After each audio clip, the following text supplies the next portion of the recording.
Friends and enemies, welcome back to the Canadian Bitcoiners podcast here on CBP Media Network. My name is Joey. That's Len, my brother in Christ. What's going on today? What a day in terms of weather. What a day in terms of activities here. What's going on in your What neck of happened with the woods? weather over there? It's great. What do you mean? It's a fantastic day today. Oh, it didn't rain? No. We got, it rained on us for about half the day. We got a little bit this morning, but it was good by the time I got home from walking my dog. Lucky, yeah. No, it was basically, it screwed over my lunch. I was wanting to take Sabrina to go play some tennis at lunch because she was home today. Nice. Never happened. So you guys had a PA day. There was no PA day here, as far as I can tell. Yeah, I'm not sure what's going on. I have no idea, but she definitely had a PA day. And I wanted to take her out for some tennis. But again, as I said, it's just, you got lucky, man. What can I say? You know what? Another thing is it's rained on us a ton for our golf.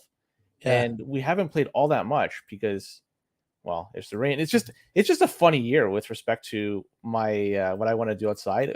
Seem to get screwed over by the rain. And whatever it is, what it is. It's all good, buddy. Don't worry about it. Glad to hear you're doing okay. Don't want to complain. Yeah, I mean, otherwise things are good. We had a brief relationship with $70,000 Bitcoin this morning, which was nice. Haven't seen 70,000 in a few weeks. Would like to see that again tonight during the show. Let's see what we can do. Did we celebrate at all, or just it's I didn't sell you anything. I was just I tweeted the corn emoji at the gym. That's it. That's the extent of my celebration. So there you go. Anyway, why don't we do the sponsors? Then we'll hop into the housekeeping, and we got a full slate of stuff for you guys tonight. As always, EasyDNS. What can you say about EasyDNS that hasn't been said about penicillin or the wheel? Truly an innovative company making a difference in the lives of Canadians and international patrons alike. Mark and team have a company where you can bring a domain if you have one already. You can buy a domain if you don't have one already. You can use their services to build a website. You can use their services to start something on the virtual private server side. Maybe you want to do a Bitcoin node, Nostr Relay, BTC Pay server. There's got to be other stuff that I'm not thinking of that we don't know about that they also do. And if you guys listen to Access of Easy, you would also know that Mark will help you secure your domain in a way that makes sense, is responsible, efficient, effective, and cutting edge.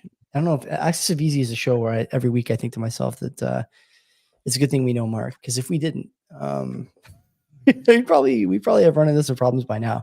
But head over there, tell Mark we sent you. CBP Media is the code, and you get 50% off your first round of buys, which is great. I know you guys using the code. I don't know for what.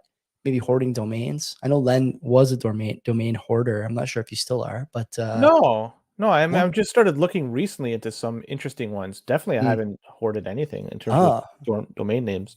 Noted. Okay, interesting. No, there's somebody else we know that does it, but I don't want to out him just in case he doesn't want to be known for that. But yeah, definitely we know somebody that has a ton, more than one. Actually, I know two people I know that have.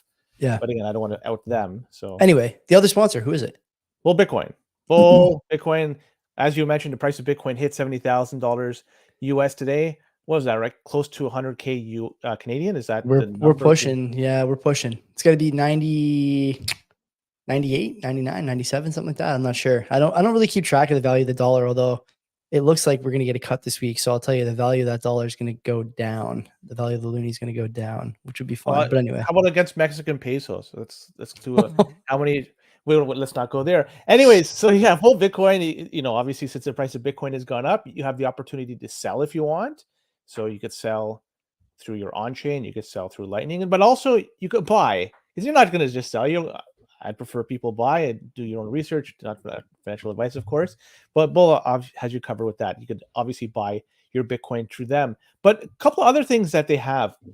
Number one, you can buy gift cards with your Bitcoin. So again, the price of Bitcoin has gone up considerably in the past year or so.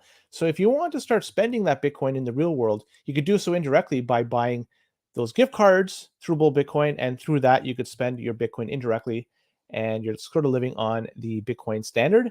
And also what you could do is pay your bills with Bull Bitcoin. So you have your bills, you have your car payment, you have your electricity bill, where the fuck you have. You can use your Bitcoin through Bull Bitcoin and pay those bills, which is really, really cool. So a lot of different options over there. They also released an app for just very, very, very recent. I think in the last month. I still haven't taken a look at it, so it's hard for me to say. I'd love to hear what people think about that app because it's still rather new. I think it was first announced last year, and a lot of work has been done in the past little while. But either way, if you haven't opened up a Bull Bitcoin account, what are you waiting for? Do it. Use our promo code below. If you do that, fund your account. $21 will be added to your account. Can't beat it. Can't beat it. Just in case I can't find the disclaimer in the new Anchor episode editor, nothing we say on this program is financial advice. And if you listen to us, bankruptcy is in your future. So do not listen to us. We know nothing. Len and I hold no licenses. We have, between us about 80 or 90 IQ and a couple of brain cells to rub together. So don't listen to anything we say. And if you do listen to something we say and you do get rich, you owe us actually 10% of the proceeds. So I'm shaking my head for the audio. Can't touch us if you lose it all. But if you don't, remember me come Christmas time. That's about no. The reason why I would never even suggest such a thing is, number one, morally that's not right. But second thing, in order to do that, you'd have to trade, because if you're simply buying and holding Bitcoin, we're all going to get wealthy at the same time. Yeah. So, right. And again, like maybe one more thing to add on top of all that, this is all just tongue in cheek. Yeah. Not only is it not financial advice, I'll say it now too, since we are more and more cannibalizing the YouTube audience via Twitter. If you're listening on Twitter, retweet the show. If you're listening or watching on YouTube, like the video, share it out, send it to your mother, your father, your brother, your sister, your mechanic, your priest, whatever. Put some wind in the sails of the CBP flag here. So, or your other spirit, or something, or your whatever. Yeah. Okay. There goes the monetization. Long list of people you could. Yeah. Good. Right. I'm not gonna. So the housekeeping last week, Len, who did you talk to? You did last week. You're doing this week. I think you're maybe also doing next week, and then I'll pick up a few interviews in between there. Who do you got this week? Well, Tarash is coming in, and we'll be talking about Bitcoin mining on an industrial level, because he's part of a company that offers Sunnyside Digital, I believe is the name of the company. Yeah. And he offers equipment to people or companies that need it. So setting it up, providing solutions. This seems to be a lot of the things I've been looking at these days, and a lot of the discussion I've been talking about. So this will be fun to talk about. And last week I talked to Ronnie from El Salvador. He's the gentleman that moved there from Canada 3 years ago, I think was exact. Either way, it was within the past 4 years. And it's good to chat with him and get a different perspective of what's going on over there. He's got boots on the ground over there. He's living the lifestyle of a Bitcoiner. And so he's putting his his money where his mouth is. In this case, his sats where his mouth is. So it's good to hear what's going on over there. So it was a good chat. Yeah. And I want to bring him back on, especially as things progress in El Salvador. But yeah, that was last week. Definitely. If you enjoyed that, you'll enjoy our other stuff we've done with Jaime, and there's tons of stuff to talk about with El Salvador. Obviously, huge story with their Bitcoin strategy. Obviously, everyone knows that. So yeah, interesting stuff there, Len. This week, we have a full slate of stuff, but as always, the boosts first, I think, right? Why don't we head there next? Yeah, okay. Owen to 500 sats. He writes in with the Ronnie discussion I had. He says, interesting convo. Good question about the future of 5+ years. Guess we'll have to wait and see what happens. And this is with respect to what happens when Bukele eventually is no longer in office, because I don't think he would be able to run again unless he's able to jump through more hurdles. That may be possible, but if that isn't the case, wonder what happens with the country. Do you want to see that though? Like, isn't that a little worrisome to you that's like even on the table, him jumping through more hurdles for a third term? That is a little bit concerning. I'm not sure if he wants to do that. I can't speak for him. I haven't even talked to anybody about that. Everyone seems to like what he's done to date. So having him there for another term might make a lot of people happy, especially if they continue on the same course. Yeah.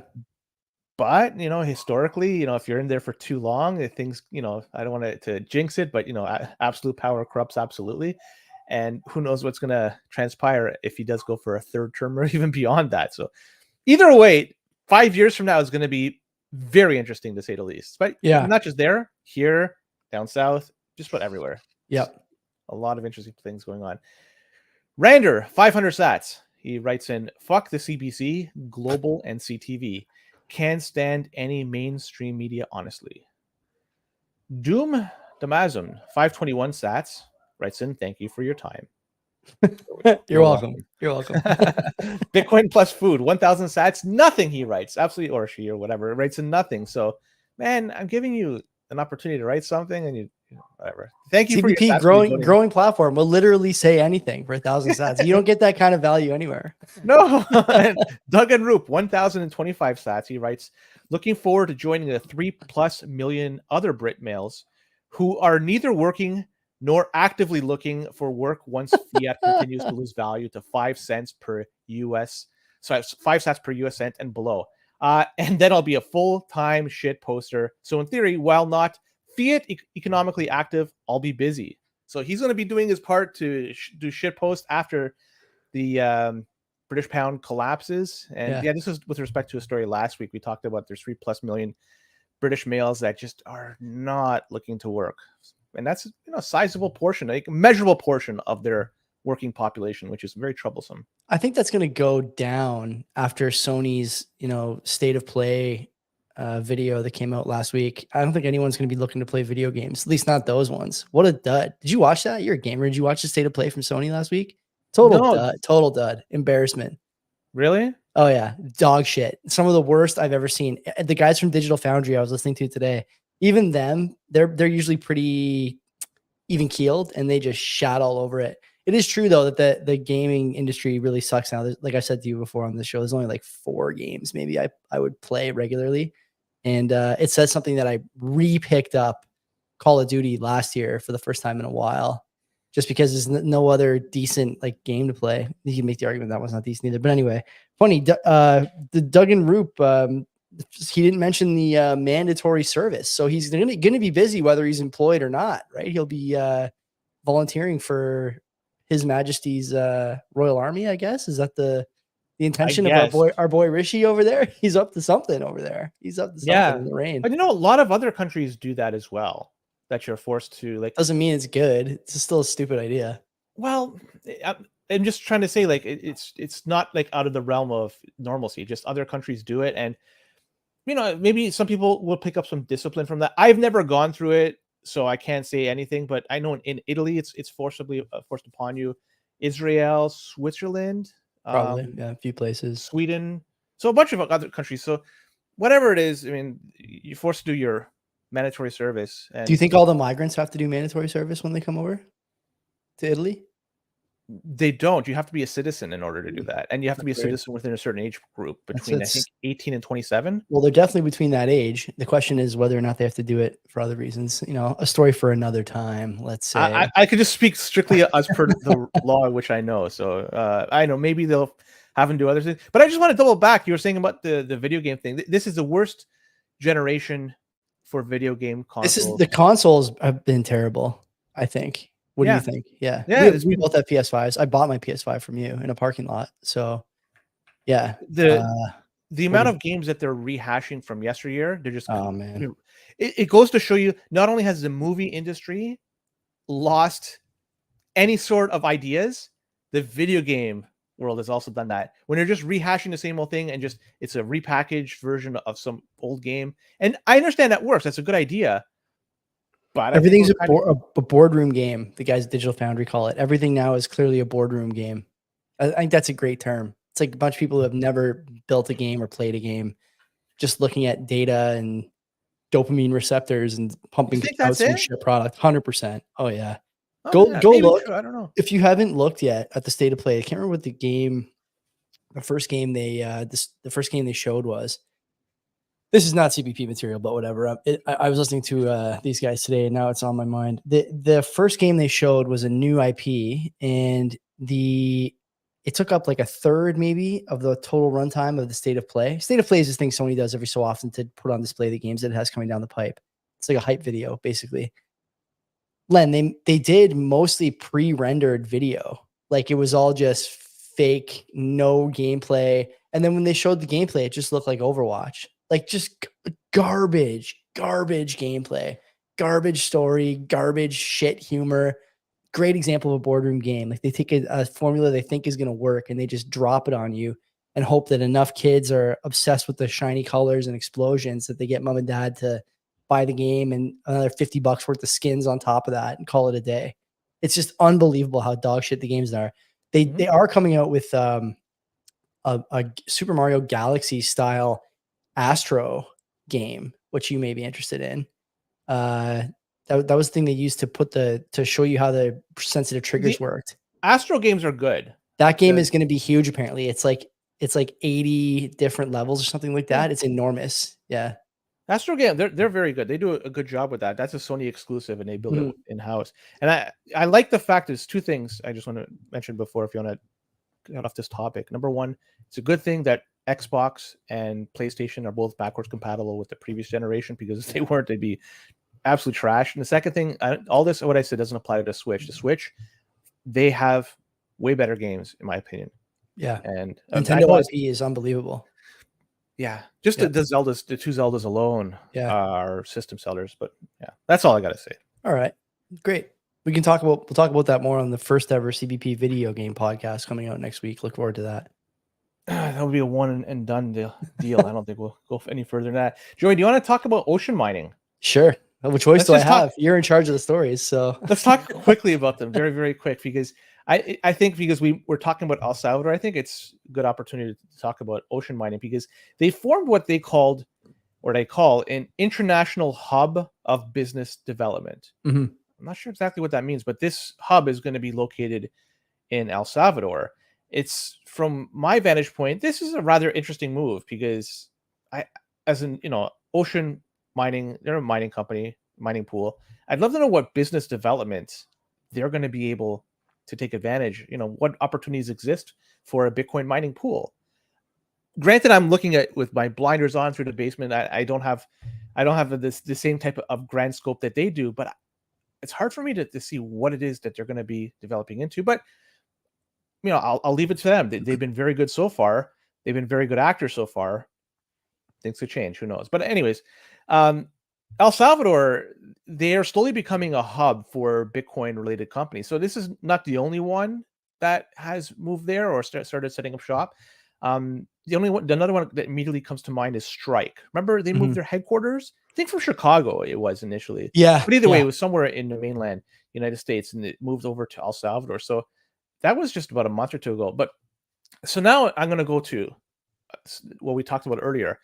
What's going to happen if Bukele is out of office? These companies that are slowly setting up shop, doing business over there, trying to build a Bitcoin community within El Salvador. Is there a potential rug waiting to happen? Yes. Yes. Yeah. You kind of. So I'm looking at these moves, good moves. I mean, Strike moving their headquarters. That's pretty ballsy. Ocean is just setting up this hub of international hub of business development. So I would imagine they're investing some time and money into this, but their headquarters is not going to be located there. So the rug for Ocean would not hurt as much as it would Strike. So yeah, you're in the same opinion. There is something that could potentially go wrong with all this.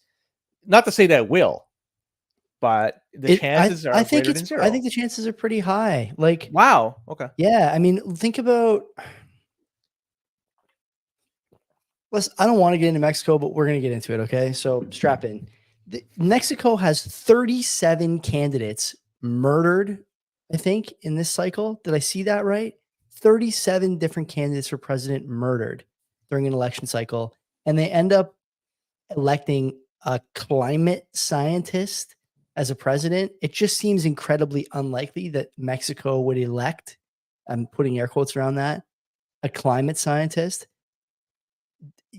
Elections are notoriously, fraught with corruption and cheating and international interference. And the idea that El Salvador, in 5 years, if Bitcoin is worth, 500K, the strategy's been an overwhelming success. The US dollar continues to weaken. Doesn't have to go away, but continues to weaken. The idea that the powers that be will not take a keen, acute interest in the outcome of the next presidential election, I think is like completely ridiculous.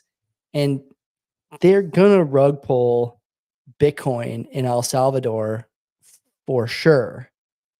From what I understand, outside of Bitcoin Beach, and I would love for someone to tell me I'm wrong about this.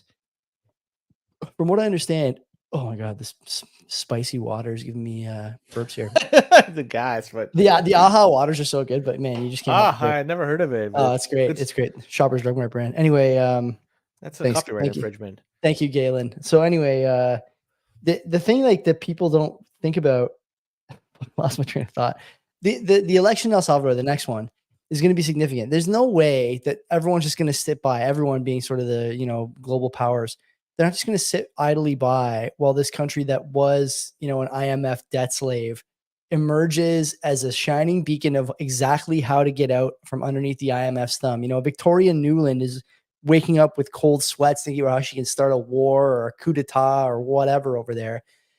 I'd even take it a step further, Len. Bukele's got what, 4 years now since his He was just sworn in like a day or two ago. If Bitcoin gets to 500K, he doesn't make it through 4 years. I'm not saying he dies, but he doesn't make it through 4 years. There's no way.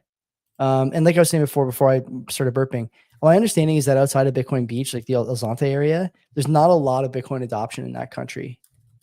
Make of that what you will. I know they're mining. I know they have it as a treasury asset, blah, blah, blah. But again, like I think we have blown it up to be more than it actually is on the ground. The idea is like, magnanimous in a lot of ways. And it's directionally something that indicates there's change potentially coming for a lot of these countries, but it's going to be pretty easy to upset that delicate initial adoption stage inside of the next 4 years. And I think even after that. So I expect that there's going to be like I said, a focused effort from powers that be. Doesn't mean that Bitcoin's going to disappear in El Salvador, but you're not going to see a lot of stories about them no longer needing the IMF, getting out of their debts. Their bonds are a screaming success, et cetera, et cetera, et cetera. They'll go back to the status quo, and the status quo is ugly for the country and its people, but it's a beautiful thing for the proponents of this debt slavery relationship that, let's say that the very few top of the food chain countries have with the rest of the world. So yeah, do I think it's a rug pull to answer your question in a word? Yeah, it's definitely a rug pull waiting to happen. Did you see the video of the snipers that were being, I guess, greeted by Bukele, and they sent out a bunch of snipers. I forget the number, 20, 30, 40, 50, just strategically placed for his swearing in ceremony to ensure that nobody. Did you see that video? Because it was pretty interesting. No. They all had masks on. So yeah, they understand that there is some danger with respect to him just doing what he does For against sure. United States, because he stumped his nose at them many times, and also the IMF. And you're right, the Bitcoin adoption, aside from say El Zonte or Bitcoin Beach, it's not very prevalent over there. But you know what? It doesn't really matter in the end. What really matters is there's improvement in the country. Crime, it has been reduced, and there's opportunities for people to work. Those are the things that truly matter. Bitcoin adoption will come or not, depending if people want it. You can't forcefully put it on them, but if they have the opportunity to take it and they want it, they have that option. But like I was saying with Ronnie, there's a lot of people in a lot of parts of the world, El Salvador included, they're basically whatever they make, there's not much savings that they have. They basically spend it for food, shelter, and everything else just to sustain themselves. So whatever's left, they're not going to buy Bitcoin if there's anything left, right? So it's just kind of that's what I mean. Like I don't think I'm not saying that we should give up just because the rug is coming. I think the rug is kind of inevitable for El Salvador, but we shouldn't give up. And who knows, maybe you plant the seed and maybe it's not this generation, but the next one, right? That takes up the cross as the old phrase goes. So I don't know, but I'm not like negative on El Salvador. If anything, I'm way more positive than I used to be. But I mean, this is the You're a danger. realist. Yeah, and this is the danger of the cult of personality around Nayib Bukele. Do you even know? Has he ever mentioned?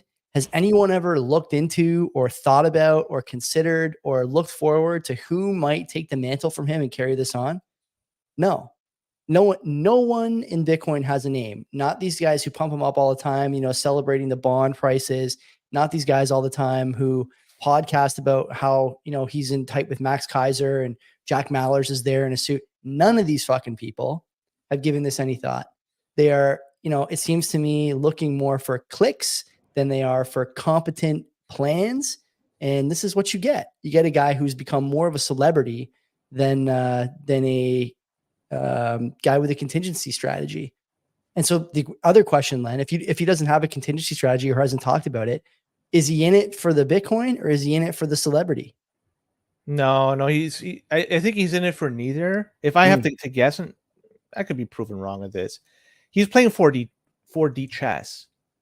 And a lot of the moves he's done to date, they were executed perfectly to getting rid of the gangs and locking them up. Like a lot of this had to be done and done perfectly to ensure that there isn't any backlash, because these people are armed. They have a lot of, so they were able to do that. So in terms of him having a contingency plan, I'm pretty sure he has one, given the fact he's having these snipers just protect him through. He's never talked about it. He's never brought up a name. In fact, I don't even think, like, if I look around, almost anywhere, I think about Canada, right?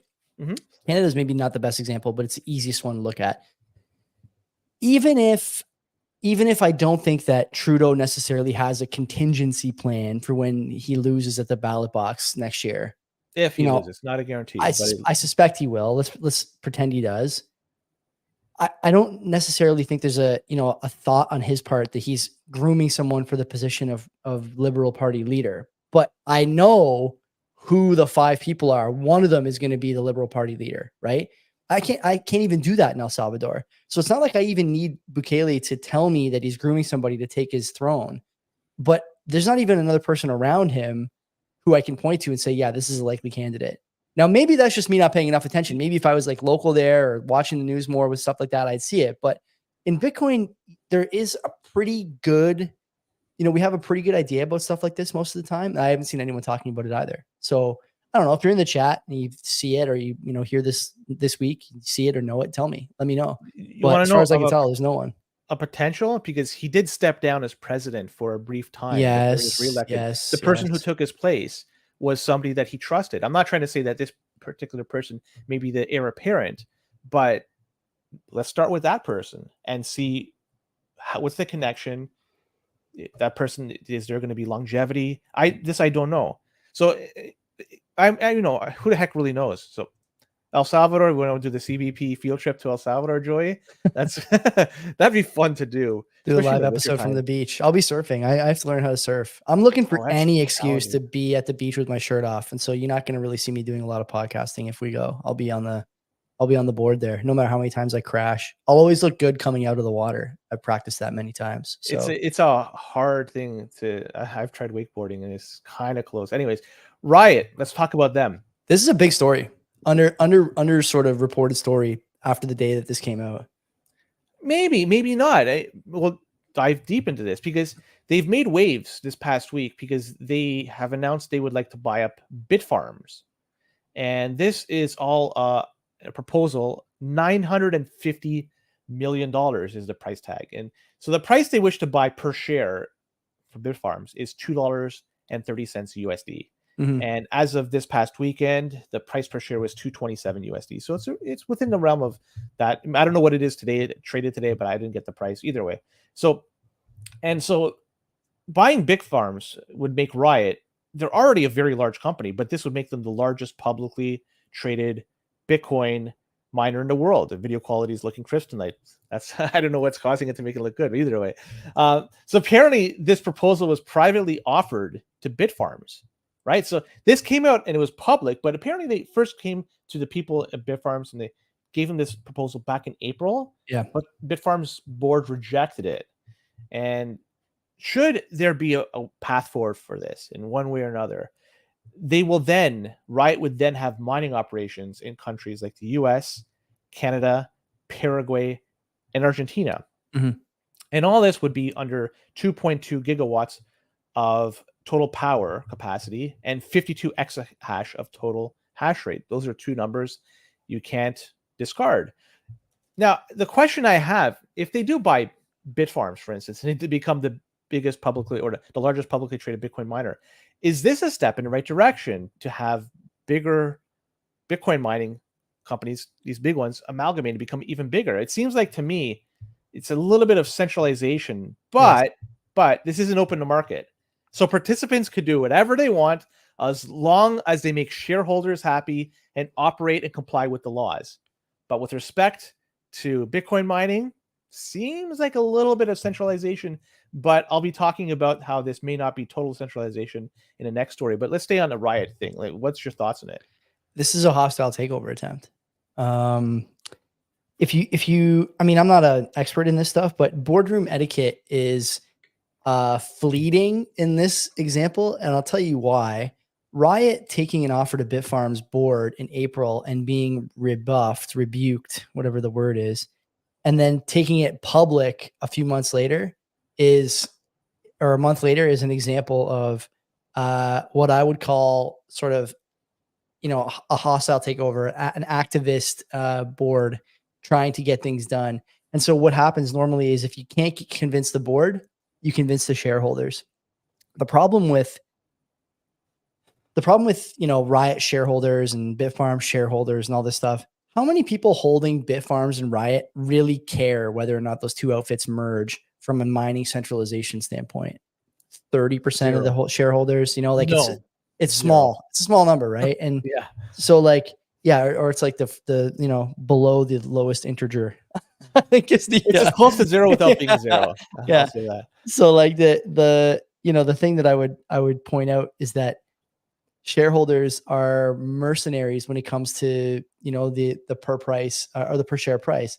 Would you say that the offer was 250 something? Did I hear that right? $950 million proposal, but also of note too, I didn't mention. No. What was the per share? What was the per share? $2.30 USD. That's less than what Bitfarms is trading at now, right? It's trading at 233 today, up 5% with the price of Bitcoin, I guess. So to me, this is what I don't get. I don't really get where that number comes from. That's the only thing.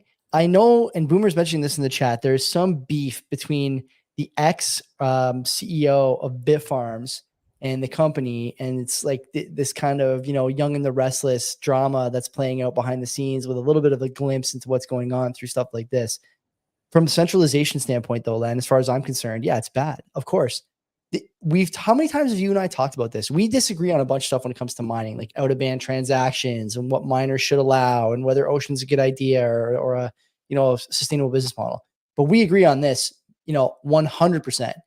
If we keep allowing industrial miners to grow and grow and grow through M&A and grow and grow and grow in terms of government, let's call it like inverse regulatory capture, where regulators capture these miners, it's not good for Bitcoin. It is not good. And I like that some podcasts that I listen to, TFTC, for example, I think he had somebody on like 2 weeks ago. I can't remember who, but like talking about some of the stuff that you and me have been saying for the better part of a year, about how the thing to look at is not how miners are suddenly, growing, they're deploying hardware, they're intertwined with local regulators, they're working at the state level to influence. No, man. What you should be looking at is how much they're relying on regulators to stay in business. And if you keep taking smaller fish out of the water, if they keep on, if the food chain keeps on narrowing, then you're going to have problems because the targets are easier to take care of. And, Bitfarms, we like Bitfarms. Ben Gagnon's been on the show a few times, and Riot, obviously Pierre Rochard's been on the show. He's hilarious. If everything goes sideways in Bitcoin mining, you and me, or in Bitcoin, I should say, you and me would be out of a job for sure. But Pierre can start a career in stand-up comedy. I'm pretty confident about that. So I don't know. I don't think that anyone is taking this seriously enough. I know there's some commentary, like I said, in some podcasts and on Twitter, but it sounds like you and me agree that this is it's getting into dicey territory because now what do you have? You have Marathon or whatever, Mara, Riot / Bitfarms, Hut. Clean Spark is another one. Hut is not a huge one. Iron. Iron. There's a few publicly traded miners that are quite not large. But not many. And then when you boil down to the pool level on top of that, like it's not that many. See, you got all these miners, I shouldn't say all these miners. I don't want to, sound the alarm here or be someone who's like, screaming bloody murder, the sky is falling. It's not a Chicken Little type story yet.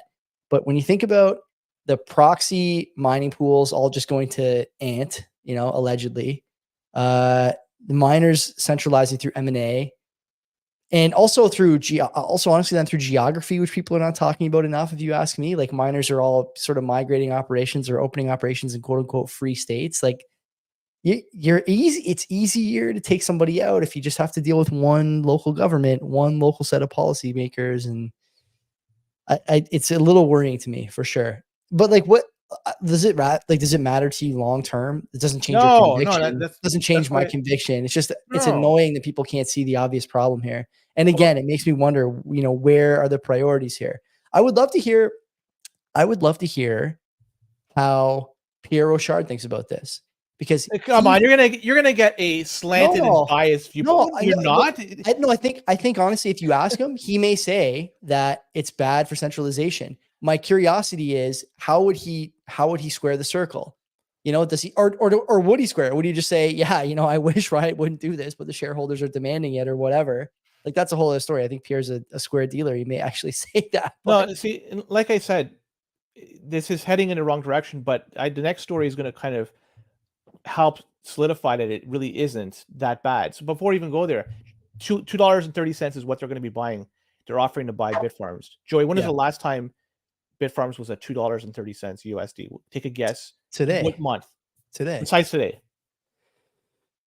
Well, I have the chart up, so I'm cheating here. Higher than 230. Geez, I don't know. Let's see, 249 in March of this year. So We're talking you're in borderline winter still. So the fact that it actually was winter, they're offering 230. That was a price higher than what it was for the past 2 the months. offer was made in April, right? So in April, the price was below that. between 223 and I see. and 173. It was low. Yeah, so that was it's a fair offer. Number one.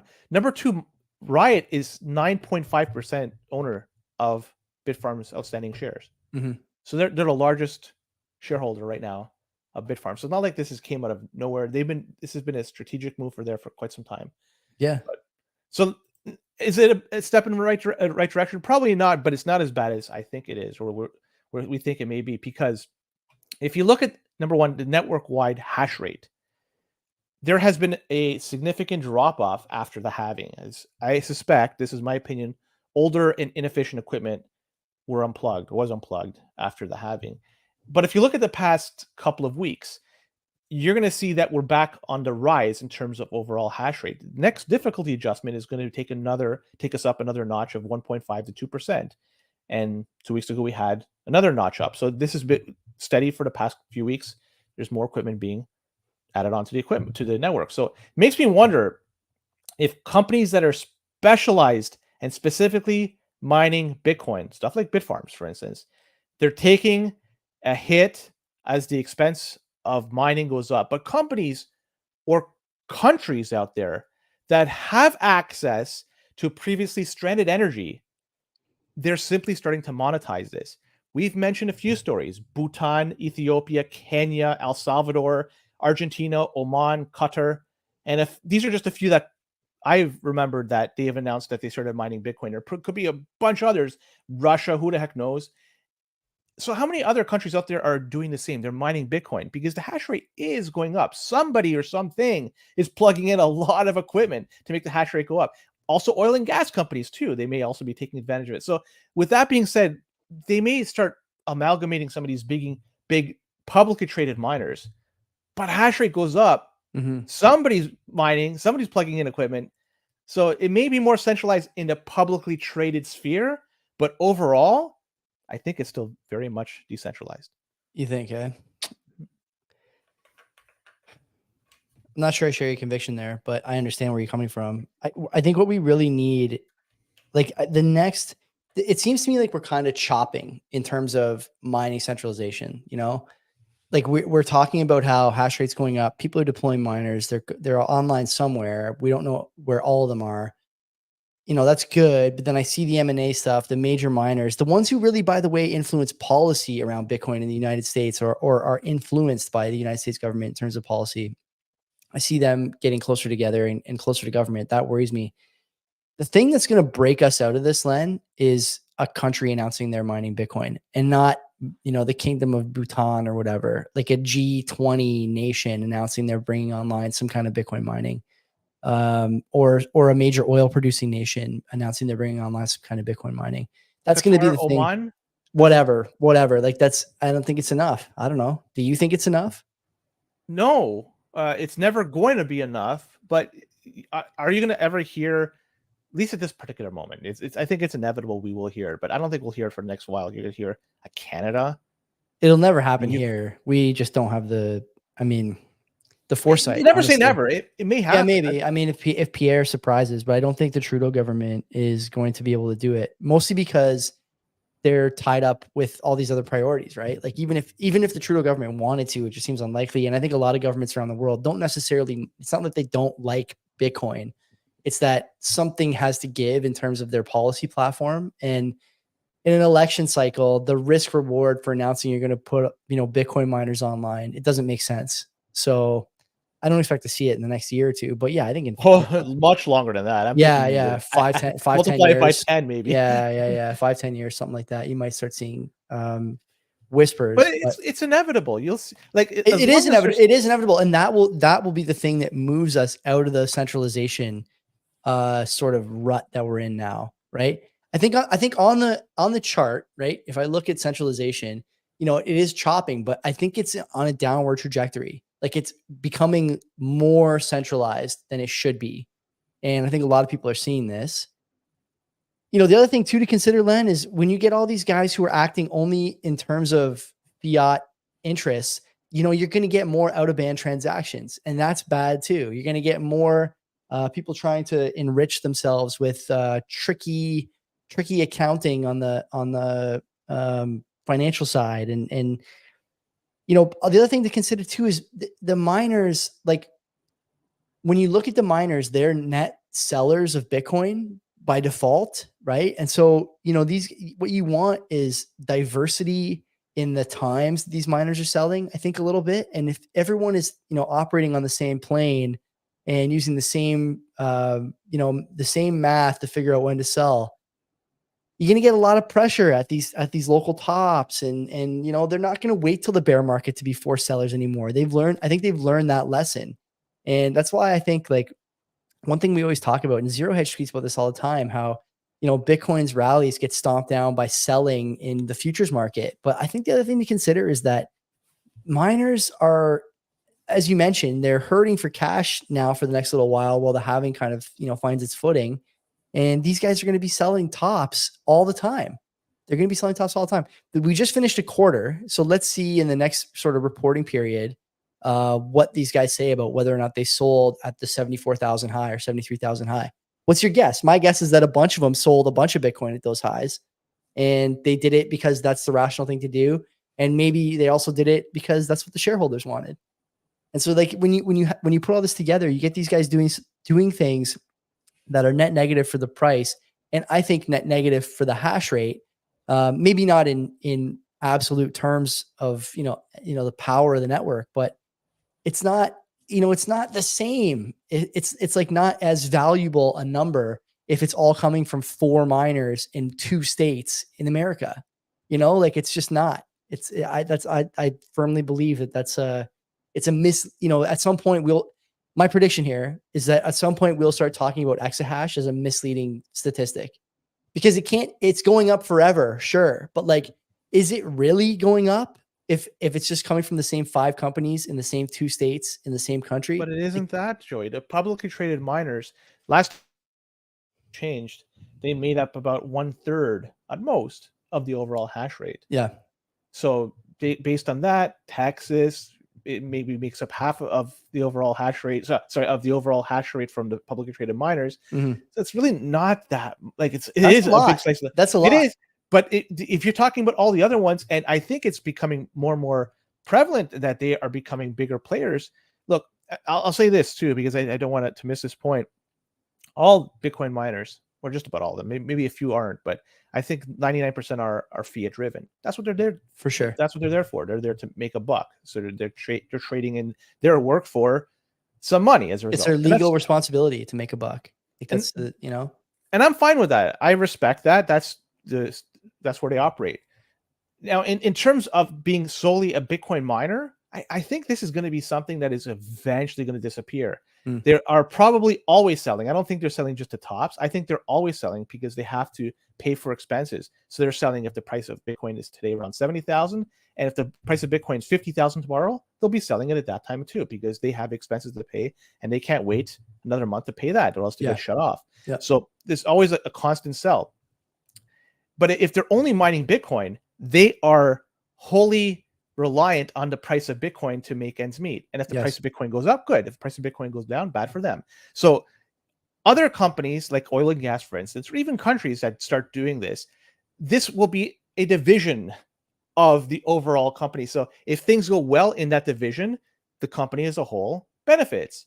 If the things go poorly within that division, the company as a whole doesn't benefit. But there's other things that could help them usher them through this tough time. So through tough times, they'll be able to deal with it. Like I'm looking at oil and gas particularly.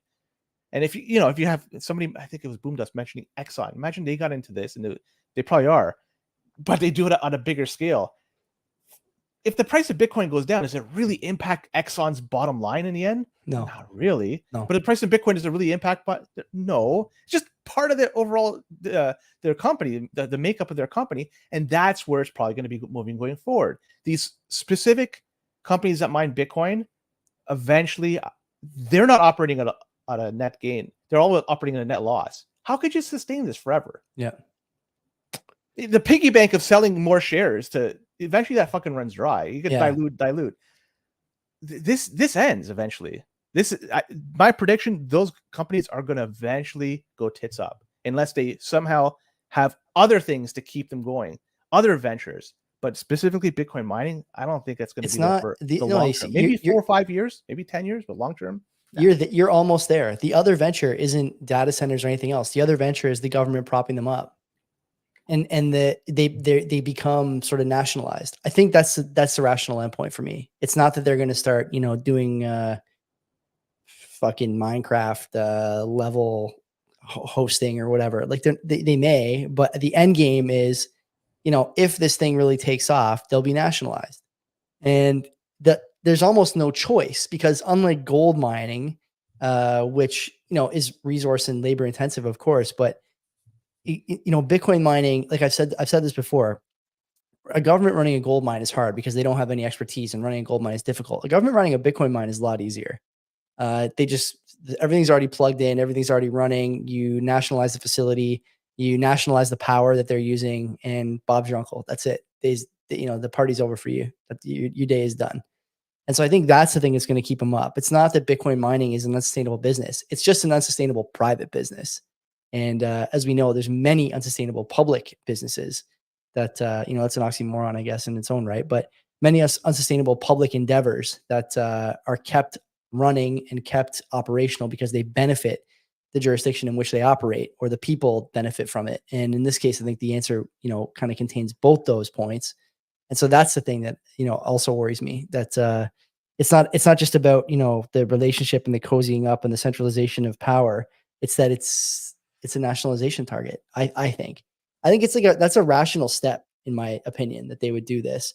I think QTR points out in a couple of his articles that they've actually nationalized gold miners in the past, or tried to, or talked about it.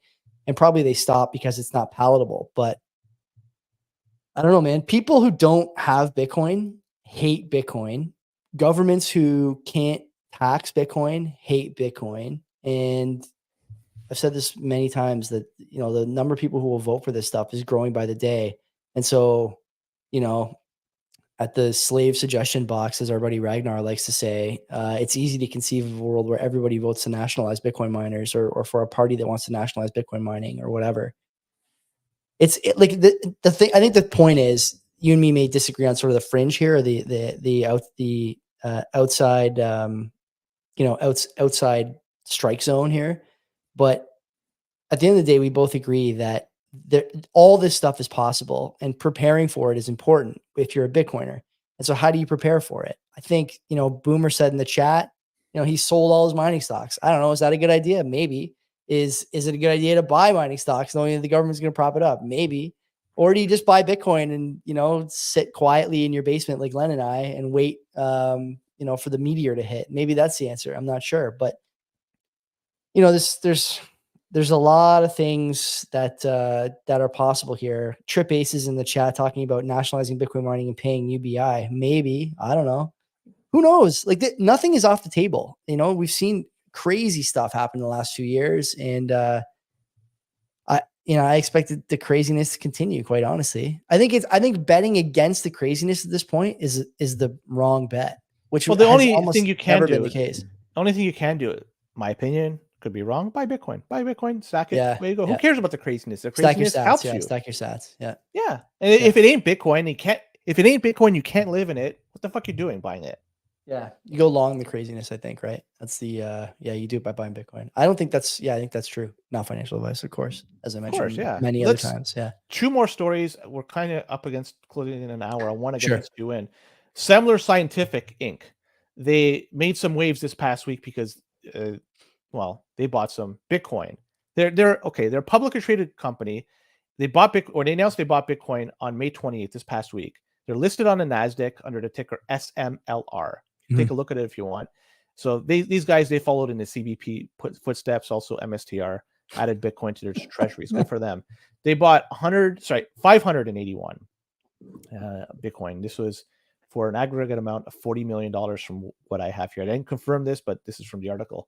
And for those asking what Semler Scientific does, according to their website, they are a pioneer in developing and marketing technology products and services to healthcare providers to combat chronic diseases. This is pretty far away from Bitcoin. It's nothing to do with Bitcoin. So is MSTR though.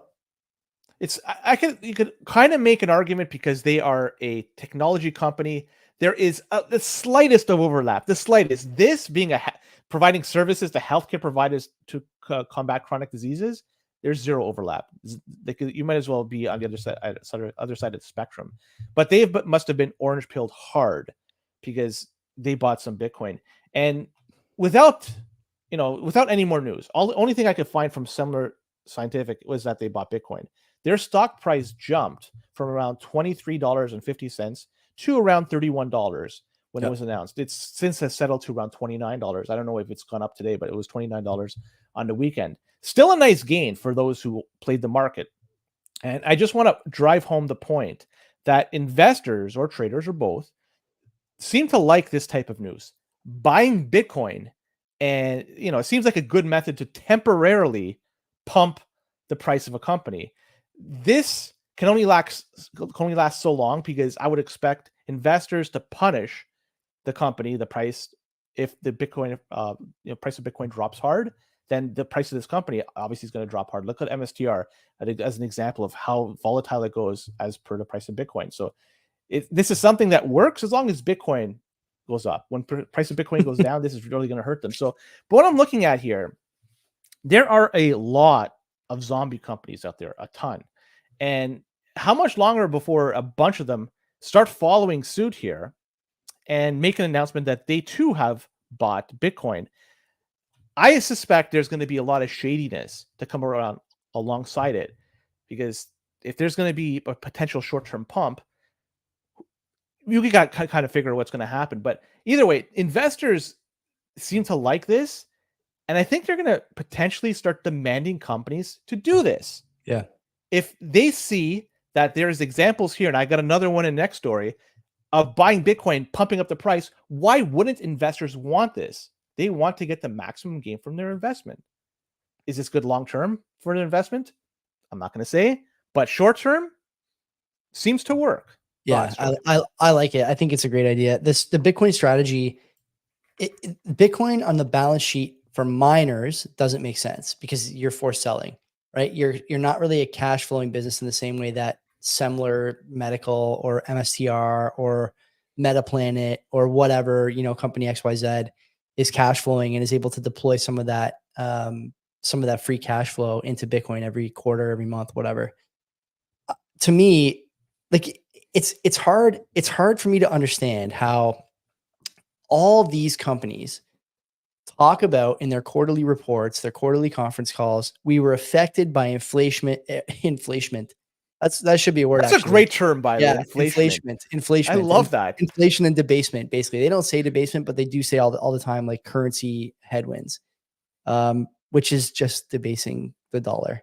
And, they talk about this all the time. And some of the questions from financial media in the conference calls are pretty competently articulated about, why aren't you guys doing buybacks, which is the strategy everyone used to use, right?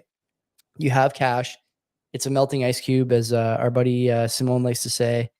And you can't really sit on it. You should do buybacks. Apple just did like $100 billion buyback last quarter, something completely insane, because there's just nowhere to spend the money, right? Like if you're a company like Apple size, you're not going to acquire a smaller company, because let's face it, unless someone is competing with you and on your corner, you don't need to waste your money on inferior product, inferior staff, inferior culture, whatever. If you're a company like Semler, you don't have enough money to acquire a company that's on your corner or whatever. So what do you do in either case? In my opinion, the answer is you buy a little Bitcoin and you indicate to people that you're thinking about these things, and you articulate, in a manner that Wall Street appreciates, because they all agree on the problem. You articulate in a manner that Wall Street appreciates. Say, look, we have two choices. Either we buy back the stock, which is not really good for the company. It's good for the shareholders, but it's not good for the company long term. Or we buy an appreciating asset, watch the value of the company go up thanks to the change in regulations around how we can report on this stuff, and we see where that takes us in 2 years or 3 years. And we embrace the network, and we help build the network just by offering our implicit support. I think this is going to pick up, because the other thing too, Len, that you didn't even mention, these companies can all just issue shares and buy. Like, that's the other thing that people don't get. It's it's oftentimes an ATM, right? It's under discussed, at the right? market. It's like Yeah. it's a bank. It's under discussed. Money. Like MSTR does share issuance, but they also do convertible bonds. And these companies are a little smaller than MSTR. Like Semler's tiny, tiny, tiny, which I think is part of the reason why the stock rips so hard. But doing this kind of stuff is going to become the move. It is a speculative attack on the currency. I'm going to issue debt or stock or whatever and buy harder assets. Everyone does this anyways. Like, this is the thing I don't think people get. Like, we kind of laugh about this. Like, is it a good strategy? Is it not a good strategy? It is a good strategy.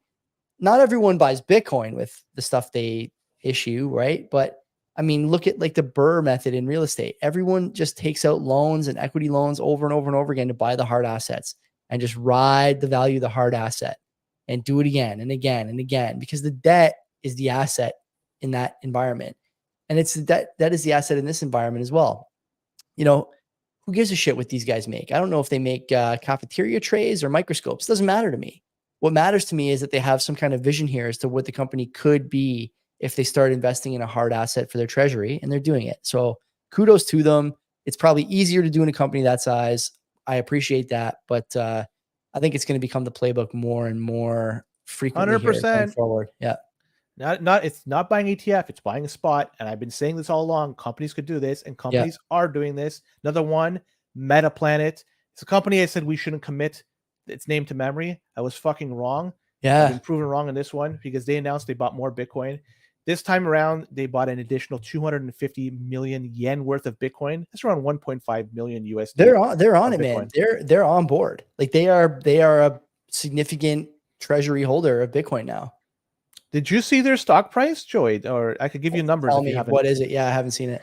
So before the announcement was made in April that they started buying Bitcoin, they were trading at around 20 yen per share. Mm-hmm. I'm not sure what that translates to in US dollars. That translates to one bag of Skittles per share. Okay, so one bag. So now it's 3 bags of Skittles, because it's 60 yen per share. Nice. So it's 3x'd since this announcement. They first bought Bitcoin. I think they've made 2 additional purchases since April. So from what I could tell, there's no other news aside from buying Bitcoin that was announced. So all this run up was all just because they bought Bitcoin, and investors like the fact that companies are adding Bitcoin to their treasury. Yeah. Also of note, they are reducing exposure to the yen, because they are a Japanese company, and the yen particularly lost 40% of its value against the US dollar in a little over 2 years. And if you throw in how much value the US dollar has lost in the last 2 years and change, this really goes to show you how bad the yen is performing. So, but back to Metaplanet. again, I'm going to say, I wonder how much longer before even Japanese publicly traded companies start doing the same thing, because the yen is not lighting the world on fire. Today, it's not trading. It's been flat today, but the past month, it hasn't been good. The past few years, it hasn't been good. Eventually, when you have companies do this, buy a little bit Bitcoin here, buy a little bit Bitcoin there, that's going to add to the supply shock that is eventually coming down the road. It may not come next year, may not come in 5 years, but all this shit adds up. 60 days from now, right? It's usually 100 days from the halving. We're at about 40 right now, I think. I can't remember exactly how many, but you're going to start to see the effects of that halving soon. And you're right, this is going to contribute to it. Yeah, you're going to have, aside from the ETFs, which I don't talk fondly, but they are purchasing Bitcoin. It takes away from the supply that is available on exchanges. Once it comes, theoretically, I don't think it's ever going to get to this scenario, but theoretically, when all exchanges have zero on their balance sheet that they could sell, where do they buy from? When somebody wants to buy Bitcoin, who the fuck do they buy from? At CBP. What price? They call us for an OTC deal. They call our corporate number, which we don't have, but they'll get hold of us somehow. That is a very theoretical situation, and probably will never come to pass. But there is going to be some semblance of reality there, because eventually exchanges are going to have very little on their balance sheet. Yeah. What happens then? What happens when somebody comes in and say, I want X amount, and there's not X that could be available? The price goes That's up. going to be, yeah. So that's very bullish for Bitcoin. I agree. But to go back to Metaplanet, like, this stuff that they're doing and what Semler's doing, other companies are going to do this. I've been fucking saying this for a while. It may be hard to do, but this is the right way of doing business. Buy Bitcoin. It's fuck it. If MicroStrategy could do it, if El Salvador could do it, I'm not trying to shit on El Salvador, but El Salvador. We got to get SB on here, because I think the disagreement you guys have in our group chat is that it's the degree of which it should be easy to carry something like this out. For like I don't know, what's a good example? I think the one that you guys often disagree on are these endowments, right? Can an endowment buy spot Bitcoin instead of the ETF? Can a bank or a financial institution or a hedge fund buy spot instead of the ETF? They can't. Your position is that they can't hold it, but they could buy it. Yeah, your position is that they can and can hold it themselves as well, I think. And yeah, you're not. I don't think you're vindicated yet. I still think you're more wrong than right. But all roads lead to land. Keep doing it. Just take time. All roads lead to land. What I say is, I understand there may be a problem of buying it, convincing the board and shareholders. The way I look at it, if you're buying an ETF that is directly tied to the price of Bitcoin, that exact same value could be used to buy spot Bitcoin and appease or not piss off investors and the directors, because you're essentially buying the same thing. It's just who holds it is a difference. So with respect to that, if a bank can hold our money, if I go to a bank and give them my money to hold on for me, motherfucker, they could hold on to Bitcoin. Yeah. that's a no-brainer. So that's not even a discussion to be had. Endowments, maybe they're not legally able to do this.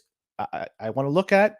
I mean, the laws. We got to find out. We got to put them in touch with land accounting services. In terms of publicly traded companies, we have every week, it seems, another story. Yeah, there's a few. Yeah. And who knows who's next coming up that's going to do this. Are they domiciled in the United States, either of these companies? They're not, right? Metaplanet is traded on whatever the Japanese. Is it domiciled here, though, is what I'm asking? Well, no idea. Okay, that's important, too. Like, there's a lot of, barriers to entry, as we've seen in the I know one thing, though, El Salvador, I said something about them. I don't want to shit on them. I just want to say they are, in the grand scheme of things, very small. Yes. Companies like Apple fucking dwarf them. California dwarfs them many times over. So, but I want to try to say, if they can do it and they don't have access to the same type of resources that these other companies can do it, right? It's possible. I'm not saying it's impossible. They repatriated their Bitcoin. It used to be held, I think, by Coinbase. Yeah. It was some US company that had, I don't know who the fuck had it. I love the idea of repatriating Bitcoin as if it's like coming over on a, carrier ship. Yeah. It's a transaction. Or they just toss down a cold card and Buddy puts that's what it is. It's a cold card on his Lululemon, his Lululemon sling pouch. He just comes over with the cold card. Could you imagine? That'd be so cool. With the duress pin and everything. Let's go on to notable stories. before we get carried away here. That was Thanks a for good segment. It was great. I really enjoyed that one. Thanks for tuning in, everyone. Come back for tomorrow if you're on audio, if you're on video, or on Twitter Spaces, since like there's 100 or so of you there instead of on video. I realize that Twitter Spaces is cannibalizing YouTube, because YouTube, you can't just listen and do something else on your phone unless you pay for premium. But on Twitter, you can listen and do something else on your phone. This is the key killer app. So this is why we have to find out how we monetize Twitter Spaces anyway. Okay, so anyway, yeah. Otherwise, we'll see you tomorrow. But if you're with us right now live on Twitter or YouTube, stick around. We're hopping in the next segment. Yeah, don't be a cuck. 106, 105, 16. 105. Okay. Where do you want to start? I'm gonna just start off with this story here. Because I've learned something new this past week in the world of fiat. Oh no. And I never knew this was the case. I naively thought that when you sold stocks, shares, that they were settled on the same day. And for some reason, I thought that this was the case, especially when what happened with the GameStop fiasco. No, T -3 or something like that. Or T it used to be T -3. T -3 was 2017. Mm-hmm. Since 2017 is T -2. And since last week is T -1. Hey. So that has been slowly being reduced. It's just funny because think about how much of a fucking joke, because they say Bitcoin is slow, but on average, an on-chain transaction is settled every 10 minutes. This is T -1. It's 1 day. And this is an improvement, a 50% improvement from the week before that. And where it was 2 days, which is incredible. But I just don't understand how long why did it take this long for trades to be settled in 1 day? It took until 2024 before this changed. We have all this access to technology, computers, all this shit. And from what I understand, it was the GameStop fiasco which caused them to make the move. I don't know. Granted, it took a few years for this to come out into reality, but still, I guess, you have to work out these bugs and these soft forks. But either way, the one benefit from this is that people can potentially get access to their money sooner after making a trade. And I'm just shocked that it was like this. I was naively. It's pretty crazy. Like my wife and I are in the midst of paying for a vehicle, and I think we had to. I can't remember. The rule was we had to finance it for 6 months to get this $500 or $1,500 cash bonus. Fine. They just assume that no one will pay for the vehicle after 6 months. You'll just keep riding the monthly payments. But we're getting ready to pay the thing off, and I was telling her that when you sell stock out of the TFSA to pay for the car, it takes 4 days to clear. So now you're telling me it's only going to take 2 days? Is that what I don't know? It may reduce the clearing by 1 day, since it went from 2 days trading to 1 day. So I'm guessing 4 days subtract the one, it's now 3. I don't know. But the how bullshit is that? It's standard though. That's that. Everything is bullshit. The bank closes at 6. But it's accepted. It's accepted bullshit. It's I will take this, and it's the industry norm. No problem. Man, oh man. Maybe I've been so into Bitcoin, I just totally lost focus what goes on in fiat world, where Bitcoin, theoretically, you can make a trade 24 hours a day, as long as you get added to the next block that's going to be built. But it does that 24/7, 365 days a year, 366 in the leap years. You have that ability. You don't in the fucking fiat world. And you know what? It makes me now. I'm really thinking about this. See, markets close on Friday. Armageddon happens over the weekend. You can't get access to your money until maybe Wednesday next week. Remember the Silicon Valley Bank thing happened on a Sunday. And so if you're not connected, then what do? You just eat dirt, right? You're done. You just lose your deposit, your money. If you're a shareholder, your equity's zeroed out. It sucks. It sucks big time. No, and the problem is everyone who knows that something is going to happen on the weekend, they get out on Friday. So you're just left holding the bag over and over again. It's terrible. But luckily you're insured up. What is it? $250,000 for the FDIC. Thank God. Yeah. Yeah. And it's all funny though. If you think about it, and you just if you look at it through the lens of a Bitcoiner, it makes sense. You'd never accept this anywhere else. It's yes. Wild. It's wild that it's funny. Banking is what I would call an actual essential service for people. You need a bank and yet you can only bank 5 days a week, like Monday through Friday from like 10 till 6, maybe till 8 in some places. I know the banks around here close at 6. The fucking Home Hardware here closes at 6 on weeknights. You believe that? Dundas. Anyway, so that's one problem. The other problem then is that, yeah, I know. Only a matter of time. Actually, that'll never happen here. These people will never allow it. So that's why I moved here. So anyway, the other thing is that when you go to the other thing that I think is like crazy that we accept, maybe not you and me, like I haven't been to a bank teller in a long time, but do you remember even when we were trying to incorporate the show, the kind of level of service you could expect from people at the bank? Like, you know, what are they really giving you in terms of like expertise at the bank? You know, not much. And then when you actually want to talk to an expert, it's impossible. It can't be done. So you can't actually get expertise at the bank, although they charge you as though they're experts. You can't get your money out of the bank, although they tell you that it's yours. And you can't use the bank at all times, even though they tell you it's essential. What are we doing? I'm buying Bitcoin. Yeah, I know exactly. I'm fucking doing. I hope you're doing the same. You know, it totally makes sense, right? You get access to your fund 24/7. If you want to send it, you can do it. Like, look at this comment in the chat. I don't know who this person is. Murray. Wife went to the bank to get some euros. $10 fee and 10 business day wait. 10 business days. That's you know what else is a scam? The business day. The business day is a scam too. Honestly, this whole thing is a scam. I don't know why you have to wait so long to get 10 business days. And if there's a holiday, Lagarde personally signs off on every single euro. Yeah.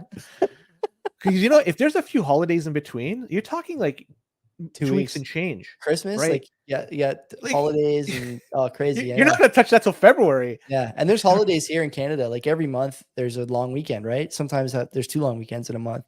Every calendar month in Canada has a long weekend now. So you're actually waiting more days. I don't think they count the day that you make the request. So that day doesn't count. It's just completely insane.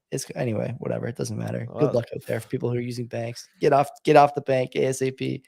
I think so. I would recommend it, but do your own research. Federal Reserve, though, let's talk about them because they have made note that there are declining dollar shares in official reserves around the world. Yeah.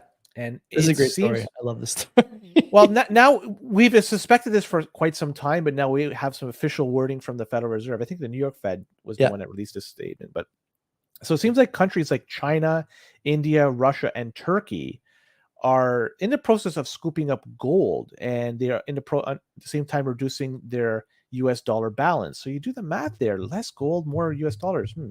That's interesting. Sorry, more gold, less US dollars. It's interesting. So, and I can guarantee you that the ones that are purchasing this shiny rock, they're not going to keep it in a vault in London. They've learned from their mistakes, and they're having this held somewhere within your borders. Although India might be bucking a trend as they still buy and hold some of their gold overseas. So they're the only ones I think that may be bucking a trend, but the rest understand the perils of that. And this trend of buying gold has been going on for some time, because in 2022, it was reported that 1,136 tons of gold was purchased by central banks. And that was the highest number since 1950. We don't have any data after 2022, but I assume that number, it has either remained constant or has gone higher. So with all that being said, you have all these central banks that are buying this hard asset gold, which is hard to store, hard to transport, difficult to verify. How much time before they start buying Bitcoin? Even a small portion, you know, they buy 1 Bitcoin, where the fuck it may be. But it's just a matter of time before they start doing that as well. If they're going to buy a hard asset, it makes sense for them to buy a hard asset that is in a digital form. But that's a different comment. But what we know for sure is they're buying gold and reducing their US dollar reserves. That's pretty troubling for people that want to see the US dollar continue to shine. Didn't the Fed also tweet out that, like, the way they phrased it, it was like a sort of double speak headline: a small number of countries are reducing their exposure, but it's actually, I think, like 40% of the world's population, something like that. It's actually an enormous number of people as far as the market is concerned. I mean, these guys are losing. This is what it looks like to lose, right? I'm pretty sure. I guess. And now you're saying 40% of the world. if you take by China, population. So like China, India. yeah, And if you get yeah, those two, yeah. you basically have 40, and Yeah, those are you're the there. two. They're You're part of there. that list. But did you also Turkey too? By the way, did you see what happened to Turkey? The inflation is back up like the 70-something%. Big So they're buying surprise. gold, Yeah. but they're devaluing their currency like crazy. What's And that I'm called? wondering, What's that called? What's it called when you devalue the currency or your stock by issuing more and buying hard assets? What's it called? It's called it a turns into hyperinflation, speculative attack. and it turns into hyperinflation. Yes, So sir. yeah, so the Turkish lira, I think it is, that's going to shit as a result. So what's going to happen there? And I mean, I'm really going to tangent. I feel bad for the people that rely wholly on the Turkish lira, because Yeah. they're the ones that are going to suffer the most. Pensioners, shit like that they have worked their life in Turkish lira and put that in the bank, and now when they go get access to it, may take weeks to get access to it. We talked about the banks a few moments ago. It's worth a heck of a lot less. So all that time and effort they put into working all those years, just gone because Evaporated. because people are making moves to They're buying gold devalue the bars, currency. gold machine guns, and chopped off Jeeps. They're entering into the gold machine gun index, buddy. They're there now, right? That's sad. Yeah. That's really sad. And I feel bad for people like that. And you know, doing the same thing of just printing money to buy Bitcoin achieves the same thing for these people. It screws them over in the end. Somehow you gotta, I don't know what's the answer, to be honest. I mean, I'm just thinking out loud, but I don't know. I feel bad for that. Anyways, go on with the story. They're buying gold. Everybody's buying gold. US dollar is going down. And that's all I have to say. I'm not sure if you have to add anything more. When rates come down in the States, the dollar will exhibit further weakness. Yeah, it's true. Elections are going to cause instability. Like the thing that people don't talk about when it comes to the dollar and DXY specifically against that basket of currencies, which includes the yen somehow still. The thing that people don't talk about is it's not about how much weakness the dollar shows, in my opinion. It's about when it shows the weakness. So, like, for example, if you have weakness over lowered rates, economic weakness, election uncertainty, war, that stuff in a vacuum is not that big a deal if Bitcoin is $10,000. But if Bitcoin is $250,000 when that happens, you might be looking at a little bit more trouble if you're the Federal Reserve, if you're the United States government, if you're that country. It's not about how much, it's about when. And the when isn't a moment in time. It's a Bitcoin price now. I think this is something people are underappreciating. You're walking into what may be the most unstable globally 4-year period coming up we've had in the last 100 years, right? Apart from the world wars. Bitcoin is going to be worth a ton of money. It's already, kind of consolidating underneath all-time highs. Having just happened. Everyone is losing faith in narrative and currency, economic norms, all these things, right? Mm-hmm. It is the moment when all these things happen that really, really matters. And we've never had a moment like this. So I say to people all the time, like, you know what? Even if you don't like Bitcoin, you have to appreciate that there's there's something happening here that is going to cause instability. In the past, gold sort of filled that instability bet, and it still does in a lot of ways. I mean, it's up, what, 20, 30% in the last year? It's up a lot. That 1900 level was a hard thing for it to crack. It's up to your 2350 or 2400 now. I'm not saying gold will not do well. I think, like Larry Lepard says all the time, gold will rip, but Bitcoin will rip harder. People don't trust things in the way they used to. And there's never been a, easily accessible second option. Gold bars and, gold wafers have never been easy for people. Bitcoin is. And all these things are going to happen at a time when everyone's got an eye on this other thing for the first time ever. So let's see what happens. I'm interested in seeing what happens. I am like 85% certain that we'll see, $150,000 Bitcoin by the end of the year. I think that's like a pretty safe bet, honestly. To be honest, anything could happen. And you're right. You mentioned the earlier part about the rates. When they change, that's going to drastically impact the value of the US dollar. And that will also drastically impact the price of Bitcoin as well. And let's talk, I guess, one more story on notable international. And that's President Joe Biden. I love that, notable international. Joe Biden back in international notable news. Okay, yeah. So he's asking Congress to do something to make it easier for first-time home buyers to buy a home. I love it. And so one of the options he's proposing is for Congress to look at into a $10,000 tax credit. And this could be used to lower their monthly mortgage costs. And Biden is also proposing a separate $10,000 tax credit for current homeowners who sell their quote unquote starter homes in order to jump into a bigger house. Effectively, this is keeping the real estate value propped up at the expense of having tax incentives, so less taxation dollars coming in. So the problem is there are few people right now that are looking to lock into a new mortgage because rates are much higher than they were a few years ago.